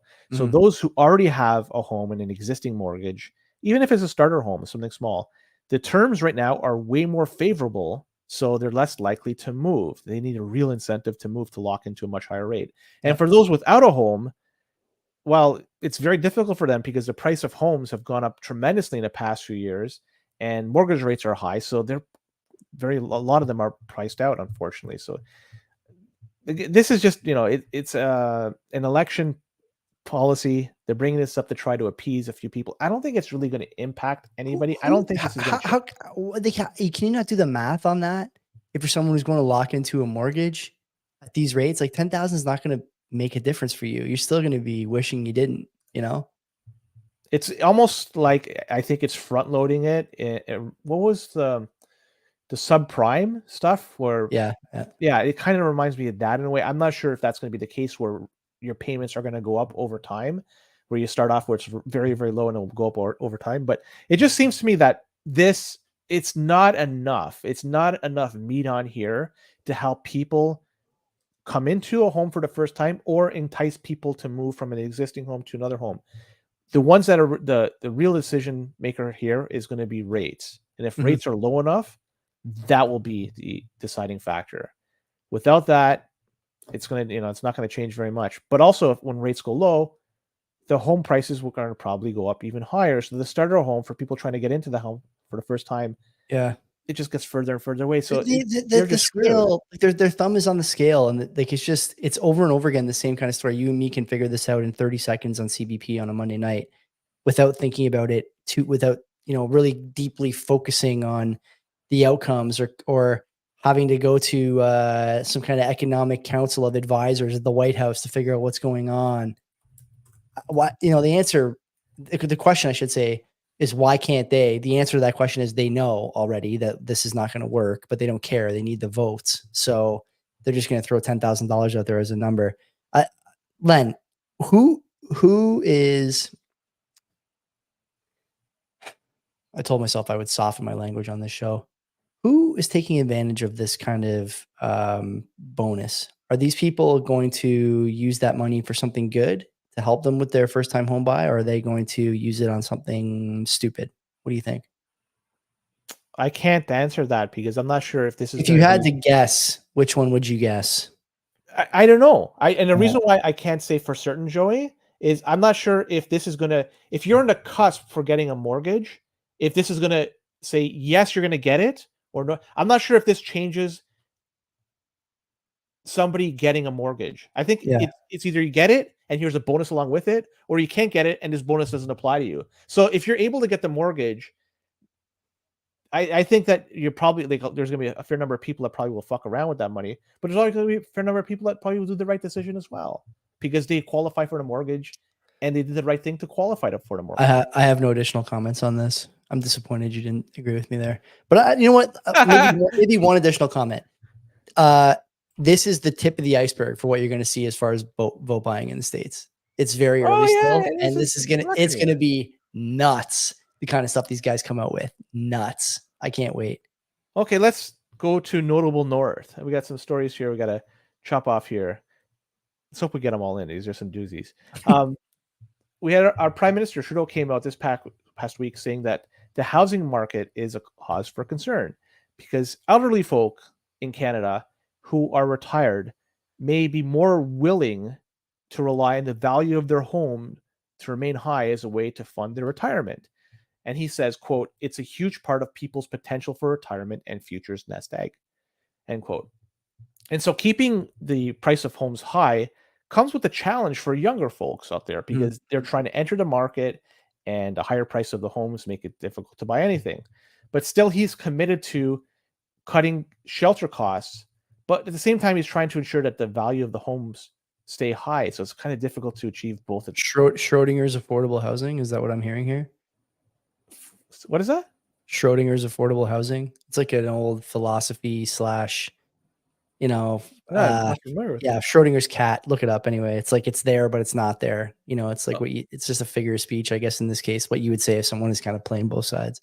It seems like he's trying to achieve both goals, and I think it's impossible, but it could be anyways. Some initiatives are being thrown out there, such as programs for first-time home buyers, and that's allowing those folks to take out insured mortgages, my mistake, with 30-year amortizations for pre-construction homes. So it's a very small segment that could take advantage. But all this shows in the end is that it's desirable to hold hard assets. Yeah. Desirable hard assets, right? Like these things appreciate over time. Single family homes are going to be the most valuable thing in the country inside of 10 years if they're not already, I think. Well, they've been going up. Look, they've gone up way faster than the official inflation.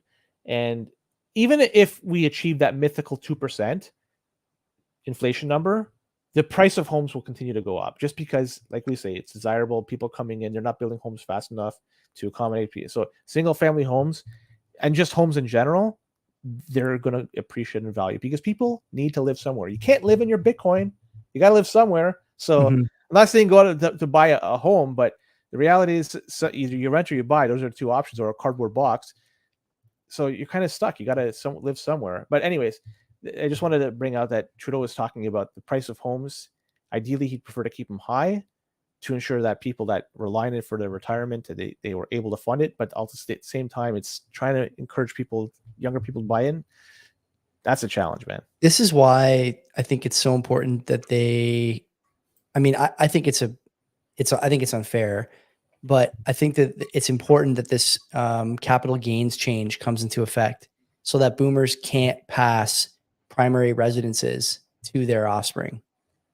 Because if they can, then these things will never hit the market. But if they can't, then they will hit the market. And you get some relief while also maintaining sort of retirement security for that generation. This whole housing thing is a big mess, man. It sucks because it was Boom just said that in the chat. Exact same thing. Yeah, not quite the same way, but yeah, the sentiment aligns. Yeah, it's a mess because is pretty straightforward for a lot of people. And by the way, like in 2016, when Trump mania was really taking off, there was people in Canada, and I would count myself among them, who were saying that, like, look, you may not like the guy, you may think he's, chauvinistic, you may think he's abrasive, but he's right about a few things. And one of them is that immigration is something that needs to be carefully considered. He was right about that. And we didn't carefully consider stuff like housing and healthcare and stresses that it places on those two sectors. We took in a lot of people. Some of them have managed to find their footing. Many more have not. And as a result, the price of housing has been up and to the right only since about 2016. How do you fix it, Len? JT's in a bit of a pickle because he's right. We do need more affordable housing, but with affordable housing, the implication is that the price of homes, the value of homes, I should say more succinctly, comes down. And when you have that problem, boomers find themselves in difficult situations as far as their retirement because, and it's frustrating. I see guys like TD Leaker on Twitter talking about how we shouldn't have mercy on the boomers because buying a home is not investing for retirement. You're a fucking moron, buddy. Okay, that's a fucking stupid thing to say. Boomers invested in assets that they knew would deliver for them at the time they bought them. And you may disagree with whether or not housing is something that should be an investment. That's completely rational. If you want to have that discussion, that's a different story. But boomers were thinking about housing as a retirement plan because it outperforms the stock market. It was clear we weren't building enough housing starts. And in recent years, it was clear that we were bringing in too many people to allow those prices to ever come down, even in a depression, even in a recession. We didn't suffer at all in 2008. We haven't suffered at all in terms of housing prices here, even through COVID. It was the opposite. Why should they have to pay the price for this? They shouldn't. And why should again, like I have a hard time, and I'm biased in this regard. Of course, I've mentioned why a number of times. I'm not going to mention it again tonight, but why should my parents not be able to pass their real estate holdings to their kids? You know, some people would say, well, you didn't do anything to deserve it. I would say that what actually happened is generations of good decision making, planning, long time preference, and low impulse behavior led to an opportunity for my parents to pass me that real estate. And what I see on the other side, the people who demand that I don't get it are the ones who need loan forgiveness, can't seem to find a job, took stupid majors in college, didn't play any sports, didn't take good care of themselves, didn't make good decisions about who they hung out with. All these things, these people chalk up to luck. I chalk up to compounding rational decision making. And it's frustrating to me when I hear that people think it's just pure chance that an entire generation of people my age, you know, even your age, Len, at some level, are going to be targeted by people who didn't make good decisions, people whose parents didn't make good decisions. The answer to all this, of course, is very simple. Life's not fair. And the expectation that I should give you an opportunity because your, you know, lineage squandered opportunities along the way is wrong. The idea that we should punish boomers for investing in the asset that they found to be the most safe, and by the way, they were 100% right, is wrong. And the idea that we need affordable housing at the cost of destroying those retirement plans is wrong too. So what's the answer, Len? I don't know. There, to me, what's it look like? It looks like there isn't one. Not a simple one anyway. Correct. There is And no simple answer. it's gonna be very difficult to get out of this for either the Liberal Party or the Conservatives or the NDP or the Bloc or the PPC, whoever wins, it's gonna be very difficult to wiggle out of this. And it's not an enviable position. I'll just say that. Agreed. But one way to fix this is to make things easier to live in, I guess, which brings me up to my next story, Edmonton, because they're looking at the possibility of these 15-minute communities, neighborhoods, Yeah. cities. I don't know what the fuck you're going to call it, but Mhm. it's 15-minute areas, we'll call them. So Edmonton has proposed district plans with the goal of meeting most residents' daily needs within a 15-minute walk, Unbelievable. bike, or transit trip from their home. And Public 15 transit trip, not personal transit. Public Correct, transit. public transit. Yeah. So 15 different districts have been shown to council for consideration, and each one will be equipped with an urban center and primary and secondary corridors that support more density along certain routes. So I'm not going to go too much into this. I know you probably want to talk about this at length, but I'm wondering if Edmonton is the best city to meet this type of design. It's notoriously cold for many months, very, very cold in the winter. So walking and biking is not an ideal solution when it's very cold. And transit, I'm not sure how well transit works over there. I know they have a LRT, but I'm not sure how well it operates. Either way, I'm gonna pass it over to you because I know you probably want to talk about this. I Much more tweeted than I about it. do. I'm not gonna black pill everyone, although it's easy to do it. But like, put aside the Klaus Schwab stuff for now. Put aside the WEF kind of 15-minute city, you know, claims over the years, which by the way seem to be coming to fruition here, unbelievably. Consider that in the same way. What's the best way to put this? The same people, the same, you know, sort of bureaucratic organizations that gave you the 15-minute city and are saying that we can figure out a way to make sure you have all your needs met inside of a 15-minute district.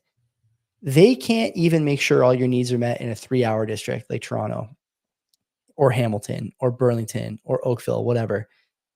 Education is boundaried. And if you're stuck in a low income area, you get a shit school. Sorry, that's the way it goes. You get a shit hospital. Sorry, that's the way it goes. They're overcrowded. Too much crime down there means you're going to get influxes of people who are on drugs, et cetera, et cetera. You're going to get shit doctors. You're going to get shit shopping because no corporation is going to open a high quality grocery store near you. You're going to get shit parks. You're going to get shit services from the city because they're not going to be able to keep people down there working. You can't even do it now. What makes you think you can do it with this like sort of futuristic high density. And by the way, I'm sick of hearing high density. Ron Butler describes it well, right? These dog crate buildings where you're living in a fucking dog crate in the sky, they are an abomination, both from an aesthetic point of view and from a human spirit point of view. It's completely unpalatable, completely insane that this is being embraced, and we should be laughing these people out of the building. It's nuts. No one has ever asked for a 15-minute city. The only reason you start doing things like this is so that you can limit movement or penalize or otherwise disincentivize movement and using services outside of that area. We already do this, by the way. Okay. You can't, like I said before, it's hard to go to a school outside of your boundary. They make it difficult for you. It's hard to find a doctor outside of your boundary because there's not enough doctors as it is. I don't understand who thinks that this is a good idea. And maybe more importantly, who's asking for it? Certainly not you or me. Certainly not people listening or watching. Certainly not the people of Edmonton. So who's asking for it? You know, and the other thing too, Len, like, again, since I'm already using language that is pissing off some people in the chat here when it comes to the boomers, why not just keep going? Why?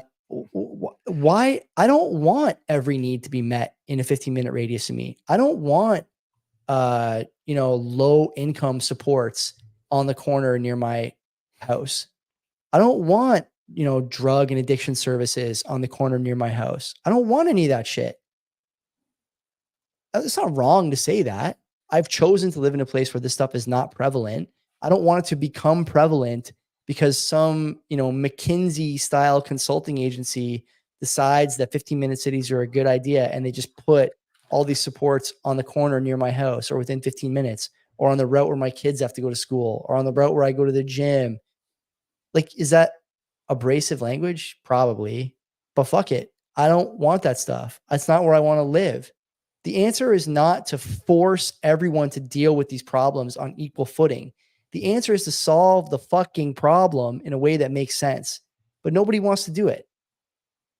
This is what you end up with. You got to get the fuck away from anyone who thinks this is a good idea. It's not.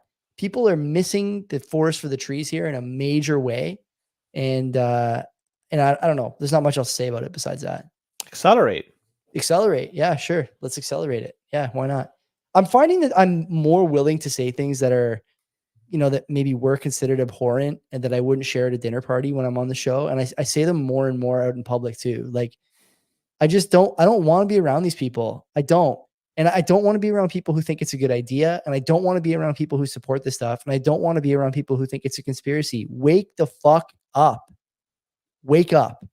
All this stuff is happening faster and faster, and you're sitting idly by. I can't wait to talk to Dr. Michael Geist. I should say Professor Michael Geist.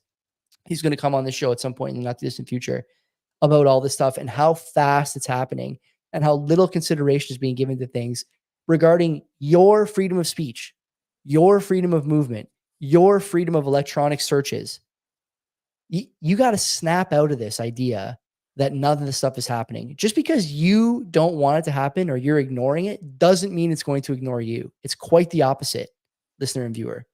Pay attention before it's too late. The people that are going to most likely form government next in Canada are the ones that I think they want to put restrictions on what you can search for online.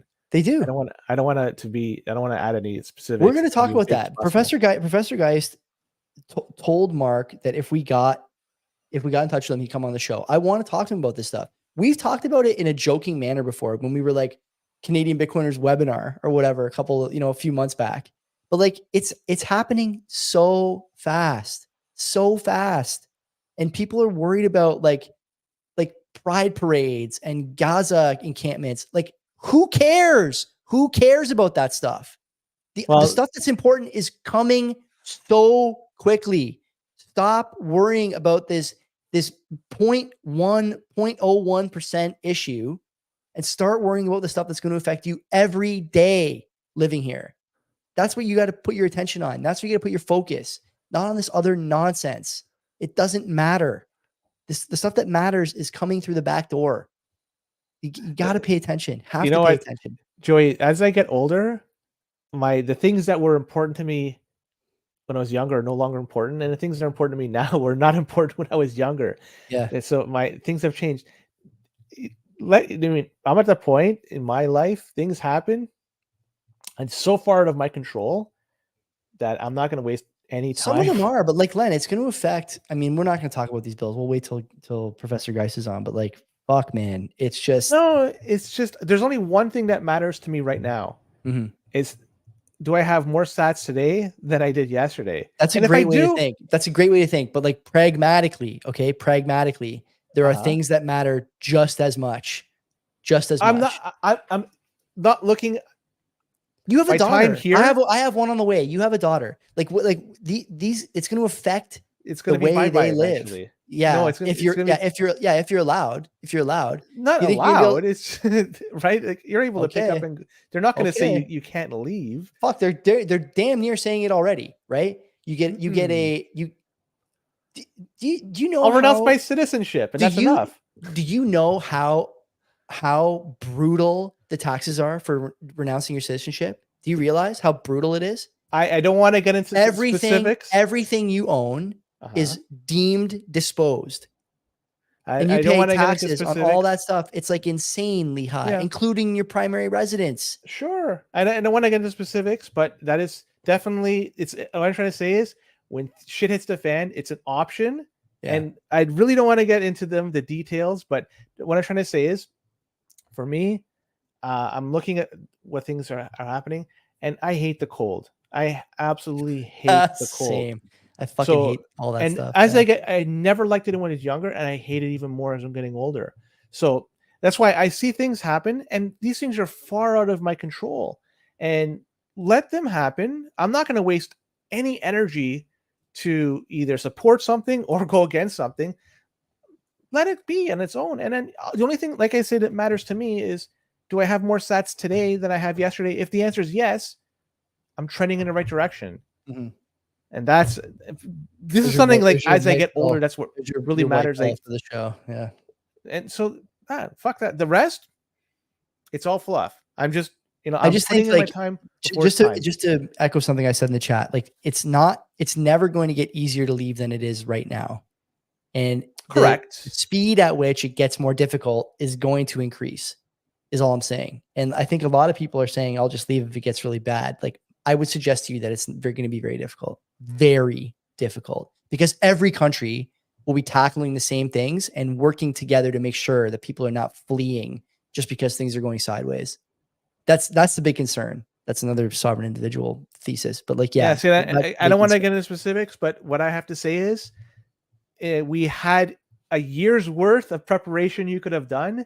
That window is slightly closed. There's still options. You can still prepare. I'm being very vague on purpose. Hopefully you have taken advantage, and hopefully you continue to take advantage. And as long as you do that, options are available. And make sure you abide by the law, pay your taxes, do everything. Don't make yourself a target. If you do, good luck. If you don't, all the more power to you. You have options that are available. I'm being very vague, but El Salvador looks nice. A lot of other places look nice. Sure. Yeah. The world is large. There's a lot of places out there in I don't want to say too many places, but there's a lot of interesting places you could live and enjoy decent weather. Let's do one more story. What do you got? It's getting late, but we can. So I have two more if you want to do. We'll do one. CBC article, which it actually ties into exactly what we're talking about. This article mentions that tens of thousands of Canadians are emigrating to the United States. And so there's a number of people that are picking up and packing their bags and leaving has not been seen since 2012. The number of people that left in 2022 was around 126,000 people. And that's a 70% increase from 2012. And if you want to break this down further, because initially I was wondering, I would imagine there's a good chunk of them that are probably recently landed permanent residents that and things are challenging and they decided to pick up and try somewhere else. Of the 126,000, 30,000 are people that have they're not born in Canada. They're either recently landed or they've been here for some time and are not citizens.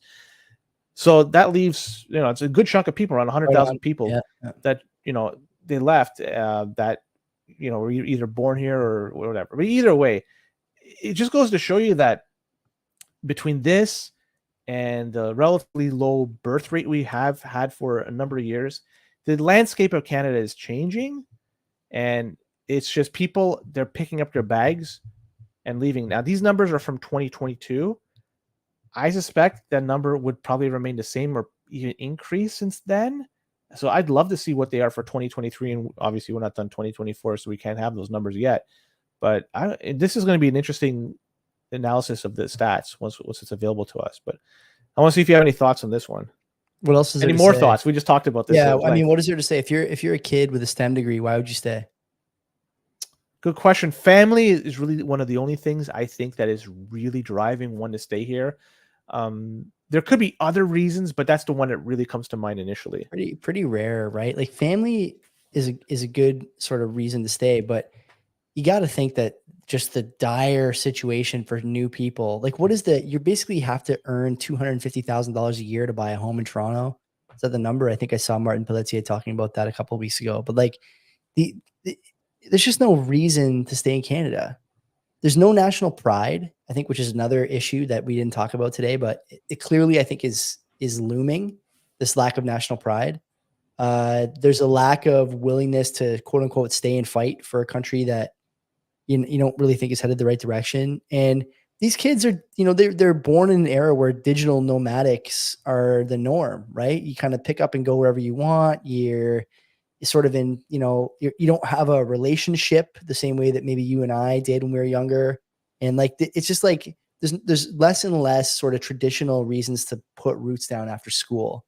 To me, if you're a kid now with a decent degree and a chance to go somewhere, why not? And by the way, other countries know that about us. I think I wouldn't be surprised to hear like Facebook, Google, these guys headhunting in Canada in a way they never have before, because it just doesn't take that much to pull away good people from like University of Waterloo, right? Notoriously high quality computer and engineering school, STEM school.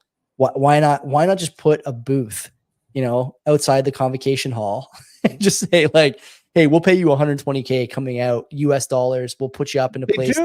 Exactly. They recruit straight from that school. Microsoft has for years. Yeah, it's only going to become more intense, right? Those efforts, and more focused, and you can guess the result. Why would you stay? And then we'll be told that GDP is low. We'll have to, follow the same playbook we're following now. That's not GDP is going up. GDP per capita. That's what I mean. We'll have to keep doing this to bump GDP, and GDP per capita will continue to drop. We're the lowest in the G7, by the way, GDP per capita. I think it came out today or yesterday. So, those numbers are official, being widely shared. And yeah, I don't know. My other big concern about Canada is just like the sentiment, right? I mean, you and me talk about it on the show. I'm not just saying it for the podcast. I do really have the concerns that I share with you guys every Monday. But out there are a lot of people who are not insulated from it the way that I am, or the way that you are, or the way that a lot of people are. And those people who are not insulated from it, man, like, it's going to do a number on them. And you don't know what that's going to do to sort of social cohesion down the road, or, retirement projections, or any of these things. And I say this all the time. It's unprecedented is the best way to put it. This kind of situation is unprecedented. And to say that we know what's going to happen, or that we can rely on the same old strategies, I think it's a mistake. And you have to be prepared for that. That's one of the things I take solace in my Bitcoin about. Yes. Yeah. Like I don't think you can rely on the old strategies to get you through what's coming. It doesn't seem like a real thing to me. I'm going to do one last story. We're going long, but I think it's tied. Yeah, we got to get out of here. I have to pick up my wife from pottery. She's just telling me she's got a bunch of shit to bring home. She can't walk. We'll be very quick because foreign money has left Canada, poured out of Canada in Q1 at a rate I don't think there's ever been seen. Did we not just hear Minister Freeland telling us that we were like the hub for foreign investment a month ago? Sure, I am positive I saw that. And so this story is another one. Like it's sort of confounding, right? It doesn't match what we're being told. Well, there may be some reason for this. So foreigners withdrew $6.2 billion Canadian out of Canada in Q1. And this is quite high, but I just want to say one thing. HSBC sold its Canadian assets to RBC. and the deal closed in March. So this may be what kind of skewed the numbers slightly. But so you have to take this in with the total number, because HSBC is no small potato here. But still, there's a lot of capital flight that's moving us. So we have people leaving in Canada in higher numbers than they were before, but also capital. This is the thing that is, for me, the scariest thing. And what I always go back to when it comes to the shit like the ETFs and all that, you want to stay away from that. What the heck is that? I don't know. The fan on your computer? Yeah, something's going on. Let me figure this out. I'll be back. Okay, mute your mic. The thing I would say about the foreign investment leaving is well, two things I would say. One, and Keith Dicker talked about this when he came on the show back in November, that pretty soon the data is going to be too hard to ignore, and foreign investors will try and leave anything denominated in CAD. My computer fan, I had to tap it. RIP. Canadian investors will realize the stuff denominated in CAD is a bad idea. They will sell CAD for USD. They'll sell CAD for Euro. They'll sell CAD for every other currency. The problem, like I've said in the past, is that when the Canadian dollar becomes worthless, and we're headed to under 70 cents here, I think in the next 6 months, because I think we're going to cut either this week or next month, whatever. And we're going to cut multiple times before the Federal Reserve cuts in all likelihood. The problem is we don't produce anything. And so as a country of net importers, we need the currency to be valuable to keep living affordable. And it's not. If you think shit is bad at 73 cents, CAD USD, wait till you see it at 65. Wait till you see it at 60. Wait till you see it at 55. There's guys who are very highly respected. Kevin Muir, who I would love to bring to my house to do a show on Canadian dollar risks. Because I think he's in Toronto. I'm gonna message him and tell him, like, I'll even buy you dinner. I'll dip into the CBP checkbook, buy him dinner. I don't know if we have anything left. No way, man. Okay. Yeah, we gotta get paid. We need some sponsor money. So yeah, that's fine. I would even say to him, like, come by the house. I'll buy you a dinner and we'll talk about this for an hour and change. Because I think a lot of competent people have been pointing to this for a long time, and it's starting to, the chickens are coming home to roost here. TIFF is in, again, like an unenviable situation. It's not a strong enough term, but like, man, the trouble we are getting into here in Canada is significant. We refuse to embrace natural resources, and it's one thing after another. And yeah, to answer Boomer's comment, Kevin Muir and I have a DM, an open DM. So I will propose to him again that he come by. But yeah, it's I don't know. It's to say the least, Len, like this idea that every time I see a tweet from the Liberal Party or commentary from a Liberal MP, it's all like rosy. I'm not sure how you can make this case anymore to the general public. It's one thing to be politicking, and I appreciate that there's always politicking in communications, but it's another thing to pretend that things are okay and cause people to think that it's just them. I've said this before so many times. Causing people to think that it's just them is like, it's nefarious. It's not fair. And it causes problems that are wide ranging. Internal strife is something that's so hard to deal with. And to be adding to that with rosy messaging, I think is it's not right. It's not fair. And we have to be aware that politics and messaging from politicians is not always the truth. And you have to prepare yourself for what you think is coming and what a lot of people think is coming in Canada over the next year or so. It's Rosie Barton, Joy. Yeah. Rosie Barton glasses. That's right. Let's call this one done, Joy. Rosie color glasses. Yeah, I got to get the fuck out of here. God bless everyone. Thanks for listening. Black pills being handed out tonight, like MDMA at a rave. So enjoy that. And we will see you. Len will see you Wednesday for the interview with Tomas. Until then, take care of yourself. Don't be a cuck. That's for you, Boomer.